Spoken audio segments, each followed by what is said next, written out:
and welcome back to GroLeafy. I am at my friend's beautiful garden. And so today we are going to have a chat about her garden space and also tour her garden and her chickens. So make sure that you watch all the way to the end. Here we go. It is good to have you guys joining back with me. And today I've got a special friend. Her name is Tracy. Hi, Olivia. Thank you for having me today. Thank you. It's really great to have you because we've known each other for 8 years and did not even realize that we both have a love for gardening. You all know I'm a beginner gardener. And so, Tracy, how long have you been gardening? You know, my family grew up kind of gardening, but I grew up in the city. My grandparents were farmers and all this, and I didn't know if I had the gene or not. And about 4 years ago, I decided that my husband flower gardens, and you've seen some of the gardening around that he does, but I love vegetable gardening. There's something about being able to pick it and grow it and eat it and share it, and it's very much about a community kind of thing. It is a community, and that's how I feel like we were able to make that kind of connection. It's a community. And so we're going to be able to sample, you know, this lovely tray that she has put together and also be able to have a quick tour about, you know, a quick tour around her garden. Yeah. So there are some questions that I do, you know, want to ask you and get into this conversation. And we're going to spend a few minutes just doing that, but just make sure you stay tuned because we are going to be touring also her garden area and her chickens, because that is also something that I do want to do this year. Our chickens is to raise them and to care for them, but I don't know how. But I know you've been doing that now for 1 year. Yes, and I'm actually learning from my 13-year-old nephew. A 13-year-old? Case. He has 30. He lives on a farm, and he has 30 chickens. So I call him up, and I'm like, Case, what happened? Case, what do I do now? And so it's really fun to be able to have that bond with him too. But he's helping me kind of navigate it. I live in the middle of Louisville, Kentucky, so I'm in the city, and I have neighbors that are really close by. And so we were talking about, like, I'm just trying to find space wherever it is, where there's enough sun, where there's space. So it's not like a dedicated space like you have, which I would love to have. So when we tour it, it'll be fun to kind of say, where did you put it? But with that, you get really excited about, like, putting as many plants as you can. And honestly, you need to be careful with how many plants you put in a space. That's true. And because they can really take over each other, and then you won't have anything blooming as much. So then tell me a little bit, let's get into just a little bit of history. Tell me a little bit about your family then. You said you grew up, or your family grew up farming, and then Chase is 13 years old and already gardening. Well, my parents, growing up, my parents divorced, and then my dad remarried, and he lives, you know, he did extension work and all kinds of stuff. And so my brothers have kids now, and they all live on a farm here in Kentucky. And so they live about 30 minutes away, but I grew up in Lexington. And so in the city, and I would come visit, right? So I would come visit, and I would learn and just pick up different things. But really, it grew with me more about the last 4 years or so, where every year I get a little bit better. Every year I meet awesome people like yourself, right? Like we're at lunch one day. And we just started talking about gardening, and just I did not realize that you were already into that. Right. And so now to have somebody to call up or text and be like, what is going on? Because you diagnosed a couple things today already with my garden. So yes, we will talk about that. Actually, when we make the tour, we'll look at that. It was the squash, one of the squash plants. So, you know, so we'll talk about that.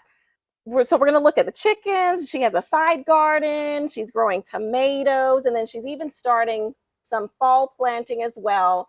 And so a lot of my viewers, they're getting ready for fall planting. So what are some of the things that you are starting for fall? I'm still coming off the summer kind of gardening stuff and seeing what's going to last and what's kind of tiring out. And then little by little, I'm replanting lettuce, kale, arugula. You know, we tried. So you're transitioning slowly. And the space here, it's a wide space. There's a lot of space here, but it's also on a hill. And so she's in the city, but being very creative with the space that you have to be able to plant a variety of things. And your husband as well, he participates in this. Well, he's a flower gardener, and so we compete for like what space. So at the beginning of the spring, you know, late winter, I'm like, okay, can I put this and this here? And he goes, well, only if I can put this and this here. And so we're competing for flowers to gardening to, you know, to vegetables kind of ratio. For space. So does he have his own space and you have yours? Or is it kind of embedded together with companion type planting at all? Yes, and some of the things that, like, we have deer that actually come up from a local park that we have, and so what you can plant in front of things to make sure that the deer maybe aren't as interested in eating all the plants that you have, right? So there's nothing worse than coming back out, then you love this plant and then it's gone. Like, we have some okra I'll show you that. And I'll make sure I get some clippings of that so that you guys can see that too, because I did see where the deer was eating off some of the plants too. So that pretty much, it sounds like what got you into gardening was, you know, influenced by family as well, you know, and I think that's plays a big part in many of gardeners' lives, is influence, whether it's a family member, whether it's a friend, whether it's just something that you may have read and then you get into gardening, or maybe it's just you realize that you just want life to be a little bit more sustainable for yourself, you know, and then you get into gardening. So I'm going to tell you what we've done here, because I didn't grow the grapes. Let's just say that. I didn't grow the grapes. But the tomatoes, the cucumbers, the peppers. We're not going to sample any jalapeno peppers today, but aren't they beautiful? Because it is hot today. It is. It's already hot. The squash and the kale. And so those are all things that I've grown in my garden and that make it really exciting to share with you. Wonderful. So part of what I think about community is that now when I go over to people's house, like if you're going over to dinner with somebody, I'll take my chicken eggs, which are a hot commodity because people really like them. Yeah. And then I might take a squash or some tomatoes. You know, we're starting to share. So it's like a community garden that if, you know, if I have too much, then I go around and say to my friends, how can I share with your neighbors? Because they help put up with the chickens too. Right. And that, to me, I think that is a blessing because, first of all, things are very expensive. You know, a lot of people in the community are struggling and the prices of everything is just going up. And so to be able to grow and then to be able to share, it just kind of helps. I know. People, you know, I've had friends as well, and they called me. They said, "Do you have anything?" I'm like, "Yeah, sure, I'll bring that over." And it saved costs, you know, for them having to go to the store and, you know, to buy it. But to be able to share and make that community like that, I think that is wonderful. Yeah. So you do that? Yes, I do. Well, you know, one other thing that I've done too is I've worked with a community group called 2 Not 1. It's a fatherhood empowerment group that's in the West End. And we helped set up a community garden. And so they have 4 different community raised beds. And when I went over the other day to talk with them, they have, right when you walk in the community center, the California Community Center, they have all their vegetables and said free to anybody that wants. And so they're harvesting from there and sharing with the community. And their kids are getting educated on where their food comes from, to how they harvest it, to how they eat it. And, you know, they're looking at things that a lot of people that you know, I've never had before. And so it's really fun to educate and to learn and to share too. So there's a life lesson that I've learned right here, because I'm all about life lessons, community and sharing. This is how you give back to your community. This is how you support one another, because we need each other within the community.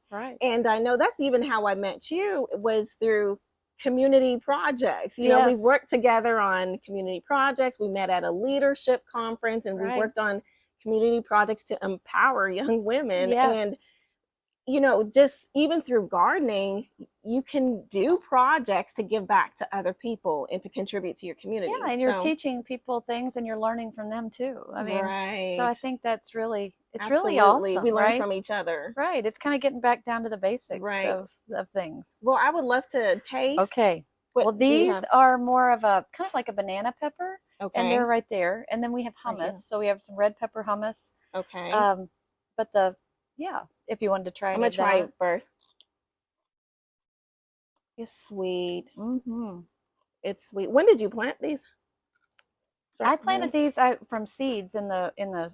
These are sweet. Yeah, in the spring. Late winter, early spring, inside my house. And started, yes, I had some lights that I put on them, and so we started them. And then when they were little babies, and when they got strong enough, then I came out and I planted them. And so I really feel like we talked about these are my babies. Right. Do you know what I mean? Like, my babies are producing these. I mean, it's pretty cool. Have you ever felt like when you're starting seeds and then you have too many? Well, it's not very too many, but you don't want to throw them away. Right. You just want to either use them, and you want to thin them out and throw them away. You either want to plant them or share them with someone else to plant them. So yes, and then you like when you do start to thin them out, you feel like, oh, so I do try to give some of those away just to.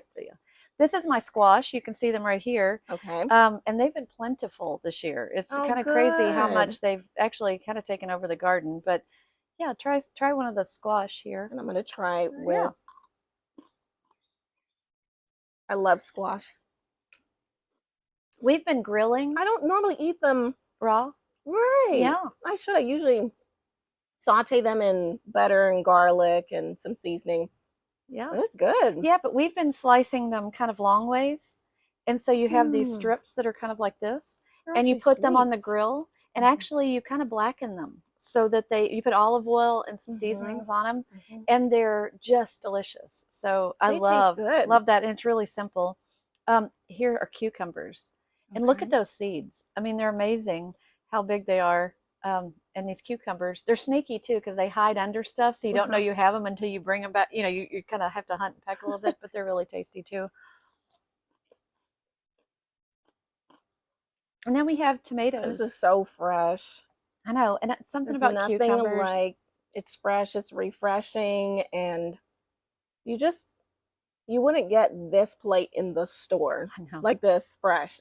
Well, you're really proud when you look down and you say, whenever someone comes over, I'm like, guess what? This is from the garden. This is from the garden. And it just makes people really excited to try different things.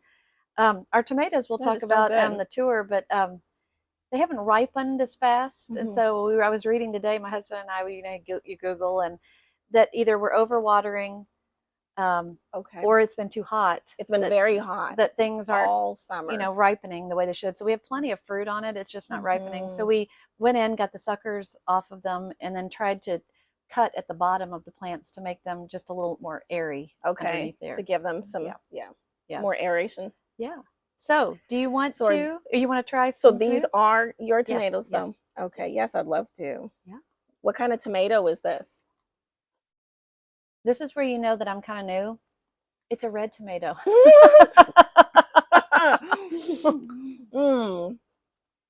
We have Big Boy. Isn't that what they're called? Big Boy. Beefeater. We have some small grape ones. And then I have some heirloom ones that a friend of mine's dad gave us the seeds. Remember? Yes. I protected those seeds like nobody's business. I mean, if anything happened to those plants after he gave us those special seeds that he only shares with a few people, I mean, literally, I have them marked over there of going, okay, do not touch Mr. King's tomatoes unless you're helping to pull the fruit off. But these are so good. Yeah. Very refreshing. Very good. Well, thanks. Do you want to go take a tour now? I would love to. So that's what we'll do. Okay. All right. So here we are. So can you just give us an overall explanation for kind of the space and everything? Yeah, the spacing. Well, like you said before, we're on a hill, right? So all this is kind of a fall-away lot. Okay. And so when you're looking over behind you, Alethea, that's our tomato garden over there. We have some squash plants that my husband's planted as far as just borderline kind of plants. And these have been around for quite a few years, probably the last 12 to 15 years, some of these trees. And then you kind of move over into his garden where this is his pride and joy. These are all his flowers. And if you asked me a question about what any of those are, a black-eyed Susan is one of them. Yes. Some roses I could pick out, but otherwise. So he has all his primarily flowers there. Okay. And I've seen some gardens where you can intersperse things, right? Haven't you? Right. Yes. Companion planting, and he can plant. You both can plant together, right? And it would keep the animals away. Yeah. Yeah. So yes, absolutely. I've seen people do cabbages, like beautiful ornate cabbages. Yes. Gorgeous. Kale. It's really pretty when it's growing. So it's kind of an edible garden with flowers in it too. And then around the corner are where the chickens are, and the rest of our garden is a lesson learned. Okay. There are too many plants in this one particular area because they're kind of competing with each other. And if I had to do it again, I probably would have taken at least a third of them out But I get so excited because I don't have much space. Right, and so, right. But there's all different kinds, like these little grape tomatoes, just regular, like the. Let's get a closer look on the grape tomatoes and what she actually has here. So there's a lot of them clustered together. Yes. So they're here, and I try to go in and prune out any kind of, little suckers that come on that will create more arms. But there's a lot of arms.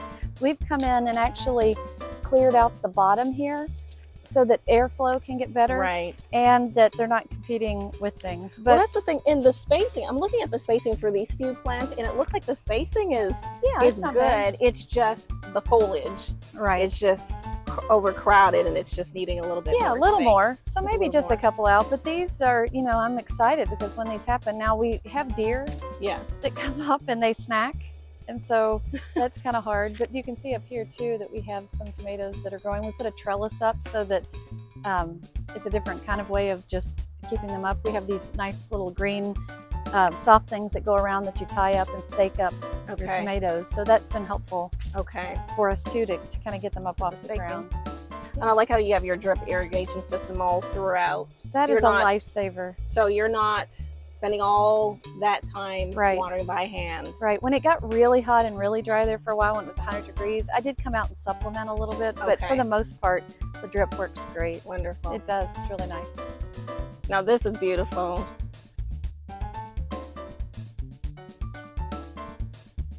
It's so pretty. It's pretty. Alethea, I have a question for you. What's that?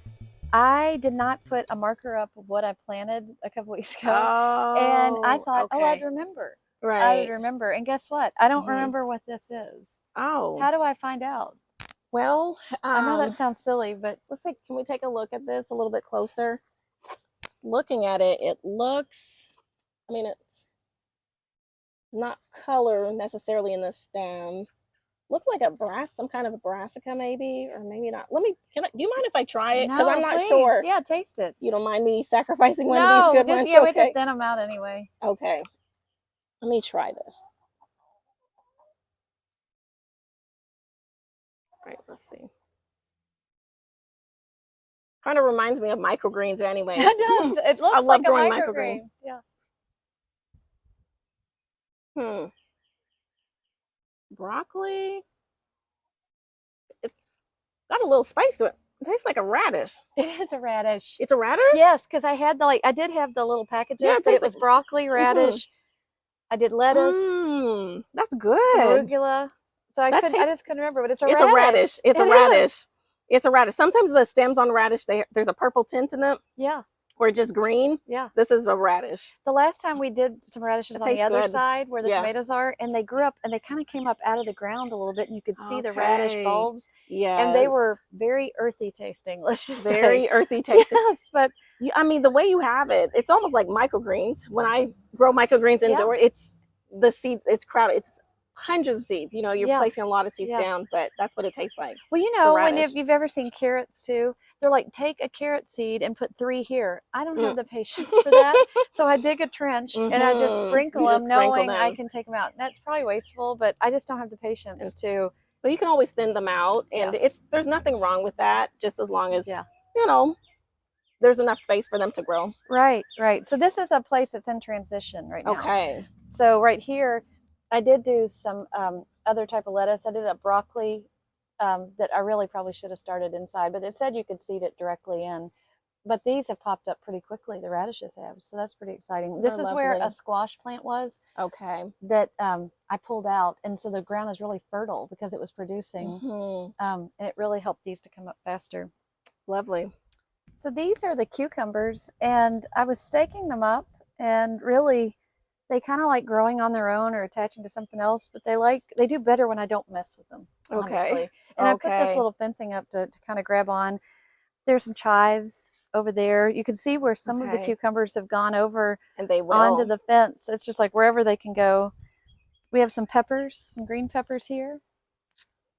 I did some beans here, but I could tell you that I probably could have fed a family of 0 from the greens, the beans that came, like 5 or 6, at a time. But I know you need to harvest the vegetables so that it can produce more. Right. So is that what you're hearing? Yes. So with greens, I do continually come again, and I cut it, and then I come back, and then it just continually grows. Okay. So I don't ever cut the complete plant off. I just cut leaves, leave maybe about 3-4 leaves on there, depending on which plant it is, and it just continually grows for months. Okay. That way. And I haven't been doing that, so that's great advice. Yeah. That's great advice. Here's where those yellow peppers were that we tasted. Okay. Right here. I've pulled them all off, but this is just a pepper plant here, and you can see some of the flowers starting. The jalapeno peppers are tucked in here, but you can see where my squash plant has a mind of its own, and it's kind of taken off on its own. Even if the spinach gets a little bitter, I feed it to the chickens, so I take leaves off and it grows back. Chives, broccoli, you can see something's going to town on that. And this is my okra. I'm so proud of this because I've never grown okra before, but you can see, look, it's coming up and it's just taken off. Now something might be. So was this not hard to? No.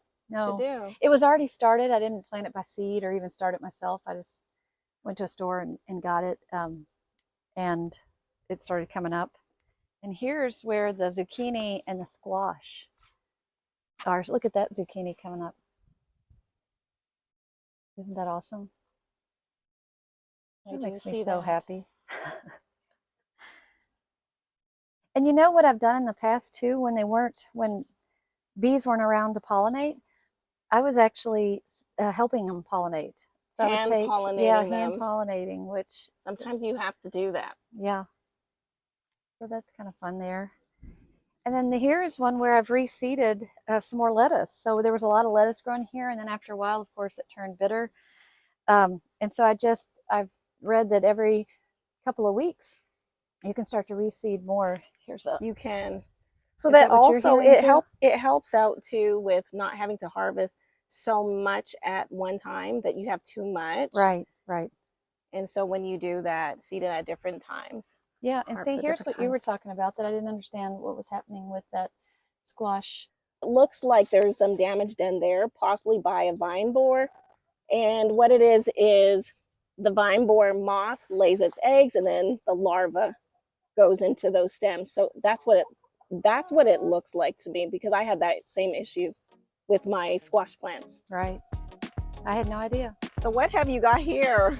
Actually, I have some mushrooms that they're not ones that I want to eat right now, but they'll eat them. Here's some kale, the peppers, just the end of the zucchini that I feel like every once in a while I just want to share with them too, just to make sure they're getting the right amount of food. But I just, you can compost things. You can also just provide them with food, and they'll eat what they want to eat, and they'll leave what they don't. And wow, so you're about to feed the chickens. Yeah. How many chickens do you have? I have 3, and I've had them for almost a year, and they're laying about 2 to 3 eggs a day. And each one is brooding, that one right here in the middle, and that means that since there's no rooster, she's still laying an egg, but she thinks she wants to turn into a chick, so she'll sit on it and sit on it, hoping it'll hatch, and it won't ever. So you have to kind of push her off of it, just so that she won't sit there forever and not eat and drink and all that. So they do that at periods of time, and then they come out of it too. So they are beautiful. Thanks. They're really, they're fun because you learn. I had 4. And one of them passed away, and I was really sad about it. But there was no reason, I don't know if she had a parasite or something was happening, but she just got sick and passed. And now the 3 of them are kind of cruising along together. Yeah. Let's go in and see them. Sure, love to. Come on. Look, they get nervous when you. Madison, do you want to hold one? Yeah, hold it. Yeah, just like that. We're going to leave the other one in because she's kind of. This is my daughter. She gets to hold the chicken. Look, we're going to put. She was holding the camera, but she gets to hold the chicken. Look at that. That's Red Fred. Her name's Red Fred. Oh, look, they love tomatoes. Little cherry tomatoes. Are you hungry? It's their favorite.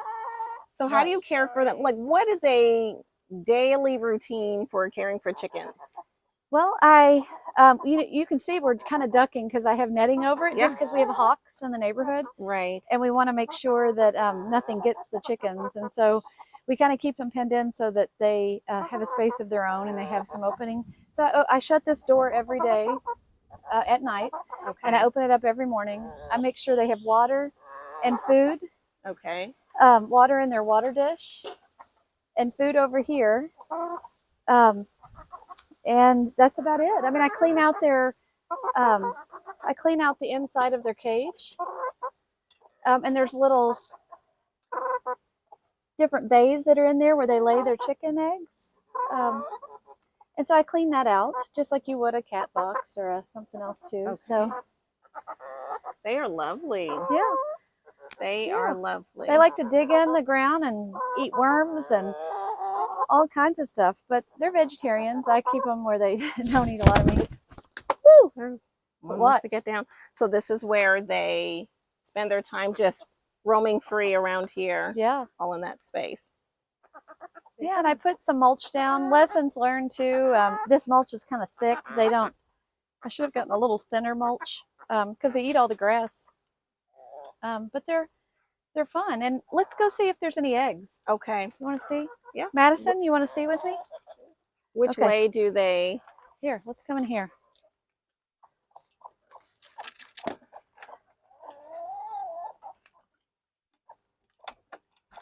Okay.